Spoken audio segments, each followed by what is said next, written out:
One thing's for sure, the Legacy of Kain series is really hard to follow. The original game is called Blood Omen Legacy of Kain.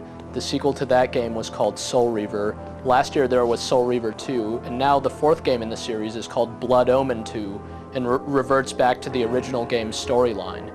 That's right in the same ballpark as the Heretic series, where we had Heretic and then Hexen 2, and then Heretic 2, so I don't know if these guys are all hanging out or something, but it's pretty confusing. That said, Blood Omen 2 itself is a pretty straightforward 3D action-adventure game.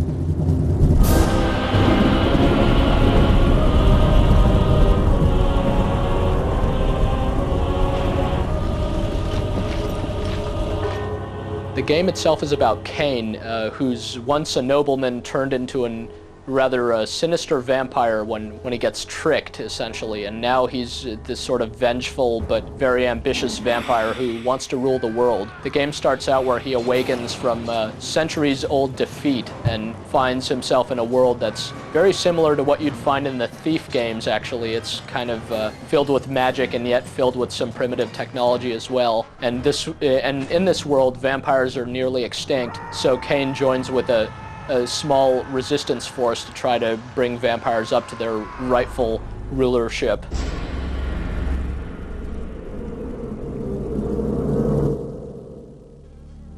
Kain's an interesting character because he really is evil.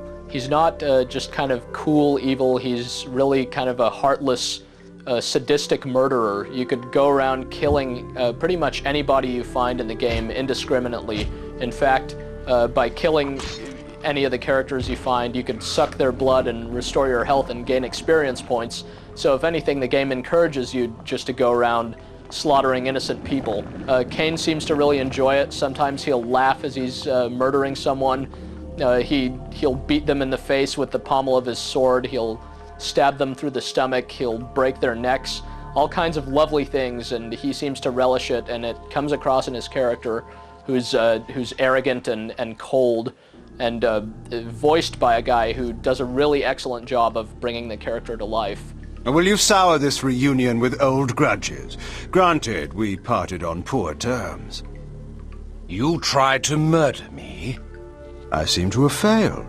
Every Legacy of Kain game originated on a video game system, and Blood Omen 2 is no exception. However, the PC version of the game actually came out very soon after its console counterparts. And surprisingly enough, it's the best version of the three. It's actually a very great port from a console game, at least from a technical standpoint. It's got a full mouse-driven interface, supports gamepad controls or mouse and keyboard controls, like what you'd find for other shooters. It looks really, really good. It has supports anti-aliasing and just visually is very slick, at least as good as the Xbox version and much, much better than the PlayStation 2 version. Unlike last year's Soul Reaver 2, Blood Omen 2 is mostly an action game. There's a lot of clawing and scratching and stabbing and stuff like that. With that said, the combat system isn't all that great. It's got some problems, mostly in the collision detection. You'll see your attacks blatantly pass through your enemies very often, and sometimes you can hit them while they're down, but other times you can't. Things like that will get kind of frustrating, and you'll also find that your enemies really don't help each other out at all. You could be holding one up off the ground by the neck, and the other one is just going to stand around and watch as you beat up on this guy. And the other thing is enemies follow very simple patterns. They'll use unblockable attacks every now and then, and you'll learn when these happen and be able to counter them pretty easily.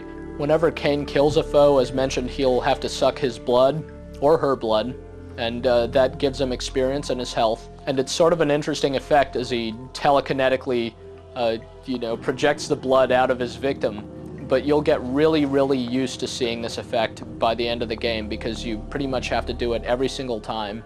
And later enemies have more blood than earlier enemies, so you'll be standing there sucking what seem like thousands of gallons of blood before the game is done.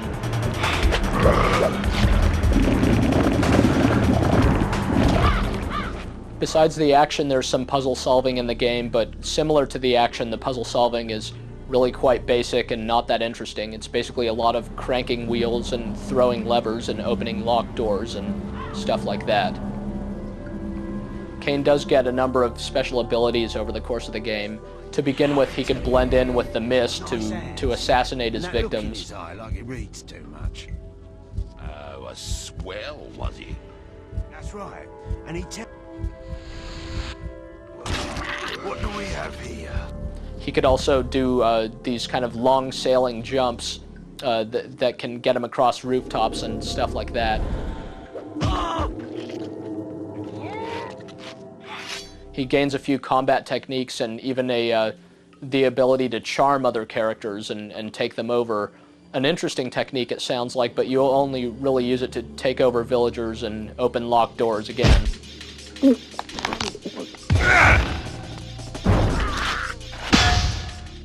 Some of the textures are kind of blurry, but there's a lot of detail in the character models. You'll see their different facial expressions, and the levels themselves are actually quite big. There are 11 of these really long, sprawling levels in the game.